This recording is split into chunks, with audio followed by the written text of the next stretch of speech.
Welcome. Today we have Stevie Ersland from Unique Therapy in the Casson area to tell us about her career as a massage therapist. Welcome, Stevie. Thank you. So for students that are interested in this kind of career, tell us what massage therapy is and what it is you actually do, because I think maybe some students aren't quite sure what massage therapists actually do. Sure. So as a massage therapist, I meet with clients on a daily basis. I generally see 6 or 7 clients a day. They come in, they generally get undressed and get on my table. They're covered with the sheet, and I work on problem areas. There's some people who want a little bit of everything worked on. There's other people who have specific places to work on, whether it be from injury, um, illness, anything like that. Repetitive use type things are what I see a lot of. Um, so yeah, just a lot of working out aches and pains. I consider myself a healthcare professional. I took a lot of classes in anatomy and physiology. I took a lot of classes with nursing students because we have to learn a lot of the same things because we can cause damage if we don't know what we're doing. Um, but yeah, it's helping people in a different setting. So I'm not poking people with needles or anything like that. They get to come to me and feel better when they leave. How long have you been doing this job? 16 years. Wow. Yeah. So what is it that keeps you motivated to do that job rather than saying I'm done and want to do something else? What keeps you invested and interested in coming back each day? Well, my clients, for one, I've been seeing some of my long-term clients I've been seeing for 15 years. So they're like family to me. I get to see them at least once a month. Some people come in more often than that. But yeah, it's just a rewarding career. I mean, I get to help people feel better. They'll come in with a new pain the next time. So every day is different. I don't see the same thing all the time. It's not, the same thing day in and day out. Everybody's got different issues going on or new things come up. I also take a lot of continuing education classes. So I'm always learning new things, new techniques, new styles of massage, new ways to help with rotator cuff injuries or hip issues, things like that. Things are always moving forward. So you got to keep up with the times, and you learn how to use techniques that, it brings relief to my clients, but it's not a lot of work for me. So I'm not injuring myself trying to make them feel better, which is huge. Right. And you mentioned the continuing ed and continuing with the technical piece. But my guess is when you're talking about clients coming back repeatedly, you have some relationship building there. So what type of personality is it that you have or is required and necessary for a person to do this kind of job? Well, so honestly, I've always considered myself an introvert, but when it comes to people, for some reason, I don't know, I have a really easy time talking to people. So you have to have, communication skills is huge in this industry. You have to be able to tell people what you're doing, why you're doing it, what it's good for, why they should keep coming to see you. All of that, plays a role. So even when I was going to school, we took communication classes, things like that. People like to be educated. So if you can explain one thing to them and they learn something new that day, they get pretty excited about it, which is awesome. So you start throwing out terms about muscles and bones and joints and things like that, and they think that's pretty cool. And, they go tell their grandkids or their kids what they learned today, and they learned something new and you were able to teach them that. Very cool. Yeah. And so in them doing it independently, they might be not back as frequent or as often as they could have been. Right. Yeah. Yep. So a lot of times, so like I said, teaching is kind of key. I used to teach massage therapy too for probably a good 7 or 8 years. I taught and ran a massage therapy program in Rochester. So yeah, just that teaching aspect is fun. And yeah, showing people that they can do things for themselves in between is very empowering. So that's always helpful. But yeah, just communicating to people, being honest, being truthful, you create those relationships. Trust is huge in this industry. Yeah, you can't be fake. You can't give them false information. That's why the continuing education comes into play there too, because you're just always at the top of your game. You mentioned teaching, so that's a great question. How long is a program to be able to be in your role? I mean, are we looking at a 4-year degree? Is it a 2-year degree? What is this going to take for someone to be a massage therapist? So there are certificates you can get in about 15 months, and you can get up to an associate's degree. There are bachelor's degrees that you can get in it. I have not pursued that just because I do all these continuing education classes. So it's basically you can start off super easy, a certificate, just over a year. You get a certificate, you can go out and practice in the state of Minnesota. And then you just build upon your skills. It's awesome. I mean, there's not a lot of debt involved, which is huge.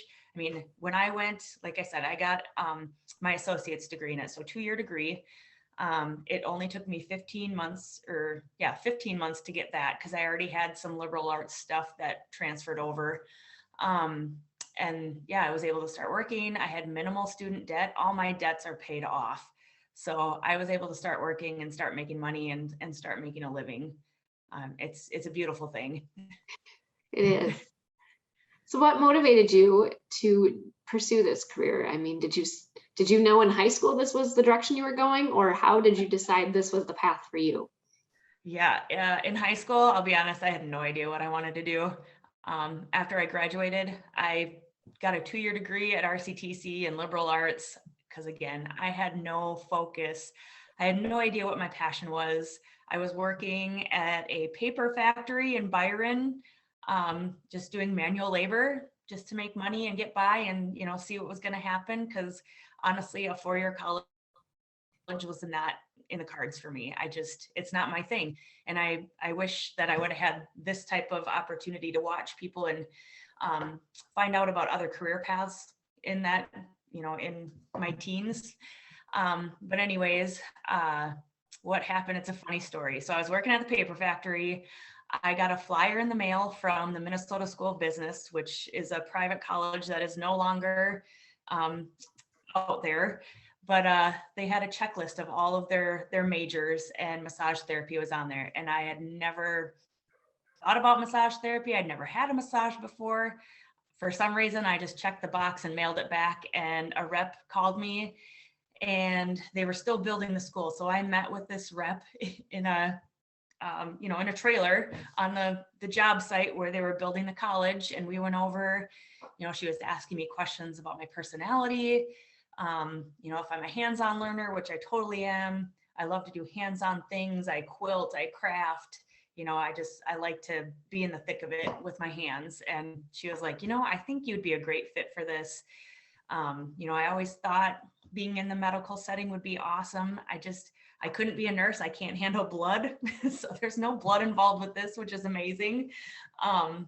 So yeah, she set me up with an anatomy and physiology class and a hands-on massage class. And that's what I started with. And I just fell in love with it. It was awesome. Every day in class, you learn something new. You learn about the body. If you're fascinated with the body, this is really a great career path, because there's so much that happens when you give somebody a massage. You work every system of the body by just touching them. Wow. Yeah. Very cool. So I heard you say if someone was interested in high school now and they're looking at this as an option, they should really delve into the sciences and the A&P classes. Definitely. Yes. Yep. So you've got, I took anatomy and physiology, biomechanics, kinesiology, a little bit of med term, just so you can understand terminology. Because there's chiropractors, there's doctors, they all refer people to get massage. So knowing, the terms and what they're coming in for is very important. What would you say for someone starting out and not having their own business? What would you say an average salary might be for them that first year? Massage therapists are a hot commodity right now. There's not a lot of people going into that career path. So we're kind of few and far between. So when I started, Before I graduated, I had a job at a chiropractic office working for a chiropractor, which is an awesome way to start. So, I mean, I made usually almost $30 an hour working for him plus tips. So yes, if you go into a medical setting, that's going to be different. Like I worked for Mayo Clinic for a while in their spa. You get paid a flat rate of, I mean, depending on experience level. And if you take extra classes, if you're nationally certified, things like that, there's other tests and things that you can do to, get extra initials behind your name, which I do have because I feel it's important. But that makes you more desirable as an employee because you're doing the work, you're keeping up with the trends, all that. But yeah, you can make anywhere between $25 and $35 an hour just working for somebody else. Just Wow. after a while, you want to be able to set your own hours. I have a child, so I got pregnant and I was able to work that whole time while I was working for myself. Took 6 weeks off. I was able to afford that without having, any extra income coming in during that time. And yeah, now I have a house, I pay the mortgage. I mean, it's just me and my daughter. I pay the mortgage. I have my own business. I rent space in a little mall in Casson on Main Street. It's affordable. I'm able to put money away into a retirement account. I talked to my financial advisor. My goal is to retire hopefully by 55. So he just keeps me on track for putting money away, and I have extra money to go on vacation. I can take some time off and travel with my daughter because that's all very important to me. So yeah, if you do the work, if you keep up with your education throughout, I mean, you can definitely make a living very easily. That sounds great. Sounds like it's a great job for you and for family indeed. As we look for a student to watch this, do you have any words of wisdom or final advice for them as they're deciding which path to pursue? Oh, say that's a tough one. So, I mean, I've been in your shoes as a teenager. It's hard. There's so much pressure to do so many different things. You have to basically go with what you're comfortable with. Sometimes you have to step outside of that comfort level, obviously. But if you have no idea what you want to do, it's okay to go and work for somebody for a while and take that time to figure out, like, what do I like? What do I not like? And if you're into something that you don't like, don't be ashamed to just not pursue that. Okay. Nobody's going to be disappointed. And if you think they are, you're wrong. Okay. It's going to be okay. Things work out the way they're supposed to. Don't be afraid to get your feet wet, and yeah, you don't have to follow the traditional path that, certain people say you have to follow. Going to a four-year college is not always for everybody. And I'm proof of that. And luckily my parents were totally okay with that and supported me. And they've just, surround yourself with people like-minded so that way you can pursue your dreams. Perfect. Well stated. Well, thank you, Stevie. If a student were interested to follow up, are you open to that, and how would they reach out to you? Oh, I'm definitely open to that. The easiest way, you can shoot me a text. My phone number is 507-421-5660. Just state who you are, and we can set stuff up from there. So yeah, I'm more than happy to answer any questions. If you want to come in and take a look at my office, you are more than welcome. I've got a couple other therapists that rent space with me. So we have a whole meeting of the minds if you ever want to sit down and ask us questions and pick our brains. I know they'd all be more than happy to contribute. All right. Well, thank you so much for your time today, Stevie. Thank you.